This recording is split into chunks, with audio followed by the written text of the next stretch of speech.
Hello and welcome back to English Beyond the Basics. I'm Amy.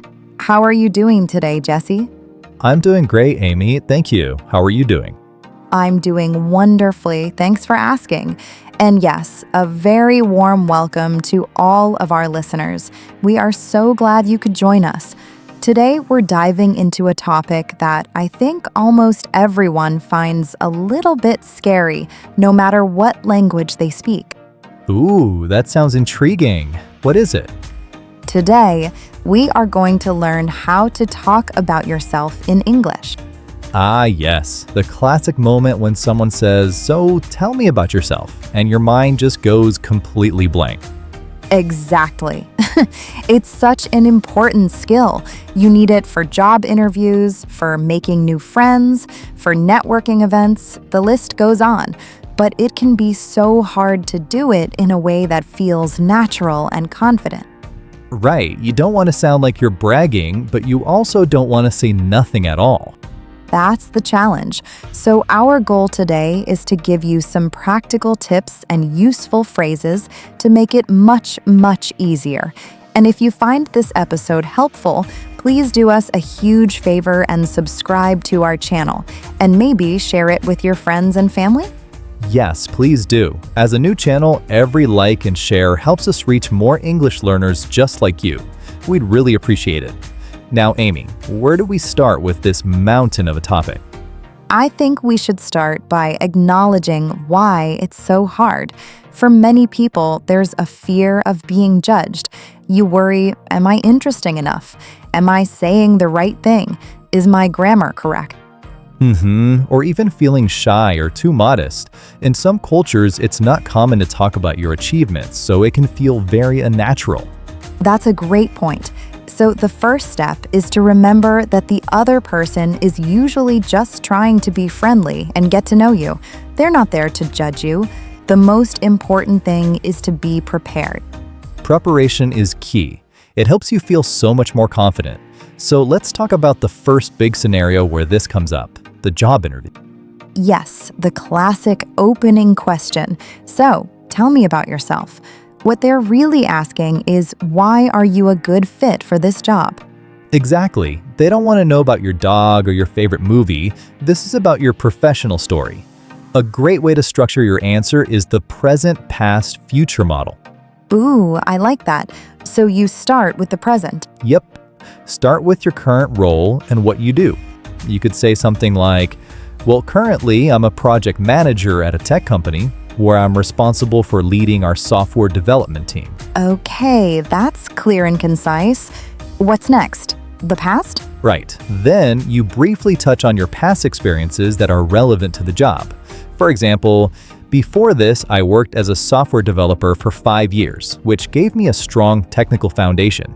You're connecting your past experience to your present role. That makes sense. It shows how you've grown. And finally, the future. Exactly. You end by explaining why you're excited about this specific opportunity. Now, I'm looking to apply my skills in a larger organization, and I was particularly excited about this role because I'm very passionate about your company's mission. Speaking of being serious, we're serious about growing this podcast. If you're finding these tips useful, do us a quick favor, hit that subscribe button, and maybe share this episode with a friend who has a big interview coming up. Yes, that's a great idea. And speaking of that interview, let's get back to the preparation. The answer we've been discussing is your professional elevator pitch. You should practice it a few times so it sounds natural. Don't memorize it word for word, but know the key points you want to make. Excellent advice. Okay, so that's the professional world, but what about social situations? Let's say you're at a party and someone you've just met says, "So, what do you do?" or "Tell me a bit about yourself." Yeah, you probably don't want to launch into your present, past, future speech there. No, definitely not. The goal here is completely different. In a social setting, the goal is to connect with the other person, not to impress them. That's a key distinction. It's about finding common ground. So while you can mention your job briefly, it's often better to focus on your hobbies and interests. Exactly. You can give a simple answer about your job, like I'm a teacher, and then add something more personal. For instance, when I'm not in the classroom, I really enjoy hiking and exploring new trails. That's a great way to do it. It opens up the conversation. Now the other person can ask about your favorite hiking spots or share their own love for the outdoors. Right. Some other useful phrases could be, in my free time, I'm a big fan of, and you could mention music, movies, or sports. Or lately, I've been getting into, which is great for a new hobby, like learning to cook or playing the guitar. I love that one. It shows curiosity and that you're an interesting person who tries new things. And here's the most important tip for social situations. Always turn the question back to them. After you share a little about yourself, say, "What about you?" or "How about you?" Yes, this is crucial. It turns a monologue into a dialogue. It shows you're interested in them too, not just talking about yourself. That's how you build a real connection. So if you say, "I'm a big fan of old movies," you can follow up with, "Do you enjoy watching movies?" It keeps the conversation flowing naturally. Okay, but let's talk about the highest stakes social situation of them all, the first date. All the same rules apply, but the pressure feels 100 times higher. Absolutely. You definitely don't want to use the present, past, future model there. Currently, I'm single. In the past, I've been in other relationships. In the future, I hope to not be single. Okay, definitely don't do that. The goal on a first date is to be genuine and make a real connection, not sound like you're in a job interview. This is where you should share what you're actually passionate about. Exactly. It's less about listing your resume and more about showing who you are. So instead of just your job title, you could say something like, "I work in marketing, but what I'm really passionate about is hiking with my dog." That's a perfect example. It opens the door for a real conversation about hiking or dogs, not just work. You've given them an easy way to ask the next question. Such a simple but powerful technique. Okay, we've covered professional and social situations. What about a third one, like writing a short bio for a social media profile or a company website? That's a good one. It's a bit of a mix between the two, isn't it? It needs to be professional, but also show some personality. The key here is to be concise and impactful.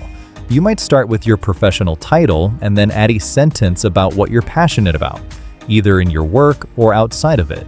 Okay, give me an example. Sure, something like graphic designer with a love of minimalist art, passionate about helping brands tell their story through clean and simple visual. Oh, that's really good. It tells me what you do, what you like, and what drives you all in 2 sentences. Or for a more casual social media profile, you could say something like, marketing professional by day, aspiring baker by night, usually found exploring new coffee shop. I love that. It gives a complete picture of you as a person, not just an employee. It feels very approachable and friendly. Right, so across all these scenarios, the main theme is preparation and understanding your goal. Are you trying to get a job or are you trying to make a friend?